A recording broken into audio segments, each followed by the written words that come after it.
Hello and welcome back to the Stronghold. I'm the Magi and you know what time it is, and we're gonna get our midweek magic on. Ever since Konzotarkir got announced for arena release, I have been wanting to do a particular Historic Brawl deck. In this case, it is Narset Enlightened Master. I think this has the potential to be one of the most powerful overall, I guess now they're back to calling it Brawl decks, Historic Brawl, whatever you want to call it. But right now it's only a little less than 1% of the meta at a 0.61 and only a 56% win rate. And although many of the contemporary content creators out there on YouTube talking about Arena have done builds on this, I think it's high time that we do a budget version of it. But before we get into all that, allow me to do the awkward thing and promote the channel. A while back, one of my viewers was kind enough to point out that we are the only channel putting out timely midweek magic content. So be sure to subscribe right here at the Planeswalker Stronghold for all of your future midweek magic needs, because we will be bringing you a deck list or strategy every single week. So what do you say we put all this aside and just get to that? Now, before we dig into the nuts and bolts of this particular deck, I've compiled a short list that I am lovingly referring to as Brawl Stars. Cards that I think just about everyone should consider as they start to build any Brawl deck. The first column here represents cards that, well, Arena has sort of indicated they're going to start giving to new players. They put out a selection of, I believe, 4 or 5 different Brawl decks, and, well, they kind of said that every new player moving forward is going to receive one of those 5 decks.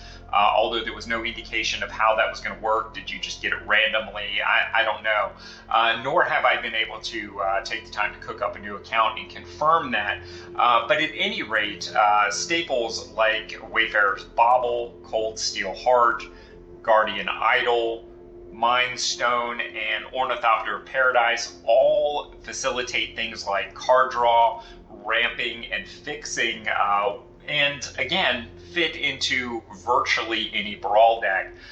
Beyond that, we've got a couple personal recommendations from me, very inexpensive common cards that allow utility. Environmental Sciences allows for some ramping, color fixing, and Introduction to Prophecy allows card draw. Now, obviously, certain colors are going to do these things better than others, but these cards allow access to those utility functions regardless of color choices within your Brawl deck. From there, we've got some higher rarity cards like Mox Amber, Maze Mine Tome, Reckoner Bankbuster, Tome of Legends, the Celestis, Key to the Archive, and Solemn Simulacrum, all of which punch above their cost and add a lot of value to your Historic Brawl playable collection, or maybe they're just calling it Brawl now. I don't know. From here, we've got a few lands that fit into that same idea of being universally good regardless of your color choices, as long as you're playing some sort of multicolor deck. Ancient Ziggurat, of course, is all about creatures. Captivating Crossroads, Fabled Passage, Labyrinth of, I think that's Scophos, is very reminiscent of Maze of Ith. It's going to fit into a lot of decks and really play some strong utility there. Of course, it's nowhere near as good as the original. Plaza of Heroes was pretty much made for Brawl, I think, as a format. The fact that it can protect legendary creatures and produce mana according to legendary creatures, very, very good. On the cheap side, we've got things like Terramorphic Expanse that isn't in every collection right now, but certainly worth some consideration. And of course, my favorite rare land card of this year, Thran Portal, functions similarly to a Pain land and fits into any multicolor deck. pretty seamlessly.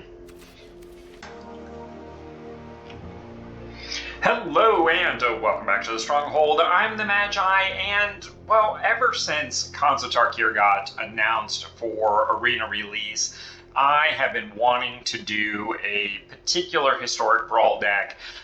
In this case, it is Narset Enlightened Master. I think this has the potential to be one of the most powerful overall. I guess now they're back to calling it Brawl decks, Historic Brawl, whatever you want to call it. But right now it's only a little less than 1% of the meta at a 0.61 and only a 56% win rate. And although many of the contemporary content creators out there on YouTube talking about Arena have done builds on this, I think it's high time that we do a budget version of it. Alright, so now let's take a look at the components of the deck, and as usual I'd like to start with the land base. And I've got it broken into 3 columns here. The first and largest here is all things that are available to you through the current standard rotation. Mystic Monastery was available through KTK this year, Khans of Tarkir. Captivating Crossroads was a card that I recommended for Alchemy for this year, Command Tower, Fabled Passage. This is actually one that is not available in rotation. I apologize, that is something I misorganized there. But Plaza of Heroes, Sunken Citadel, and Thran Portal are all very nice. And then you've got a variety of dual lands here, like the Pain lands, the slow lands, the fast lands, etc., etc. To really fill out the bulk of your land needs. The second column here is basically one of the 2 lands in the Eternal format that I think are worth wild cards, and that, of course, is the Shock lands. And we have the 3 colors relevant here for the Jeskai, Hollowed Fountain, Steam Vents, and Sacred Foundry. And lumped along with this is the Tri-land for the Jeskai from, oh god, what was this? Anywho, the Tri-lands, some of them are currently available in rotation, particularly from the Streets of New Capenna. In this case, I do think a Tri-land for a deck like this is worth adding to your collection. And then, of course, the second part of this grouping is the new fetch lands. And some of them are only going to allow you to fetch one color or the other, like Bloodstained Mire. Obviously, swamps are not a thing in this deck, but mountains are. So being able to pop one of those and thin your deck a little bit is worth the card space. And of course, don't forget your Triome has all 3 relevant types, so you can go grab that basically with any of these fetch lands and effectively get all 3 colors added to your battlefield. Obviously, the second best choices are your Shock lands.